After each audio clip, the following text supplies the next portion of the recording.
अस्सलामु अलैकुम वरहमतुल्लाहि वबरकातुहू। दोस्तों, इस वक्त बड़ी ख़बर आ रही है।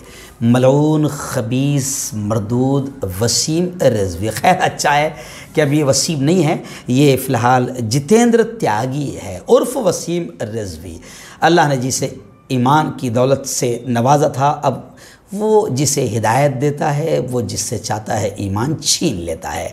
तो खैर, मलऊन वसीम रिजवी इसने इश्तियाल अंगेज़ तकरीर किया था। आपको याद होगा कि हरिद्वार में एक धर्म संसद लगी थी। वो धर्म संसद नहीं थी, वो कुछ आतंकियों और कुछ अधर्मियों ने एक यूँ समझिए कि आतंकी संसद लगाया था। आतंकी संसद इसलिए कह रहा हूँ कि वहाँ क्लियर तौर पर हथियार उठाने, क्लियर तौर पर एक समाज को काटने और मारने की बातें अलल ऐलान नारेबाजी के साथ हुई थी। उसके बाद में काफ़ी हंगामा हुआ और फिर इश्तियाल अंगेज़ तकरीर, भड़काऊ भाषण, स्पीच को लेकर वसीम रिजवी पर भी मुकदमा दर्ज हुआ था। वसीम रिजवी को अदालत ने 3 महीने के लिए मेडिकल ज़मानत दी थी, जी हाँ, जिसे बढ़ा दिया गया था और अब वो गुज़िश्ता कल यानी पीर को ख़त्म हो गई है। सुप्रीम कोर्ट ने वसीम रिजवी को 2 सितंबर तक सरेंडर करने का हुक्म जारी कर दिया है।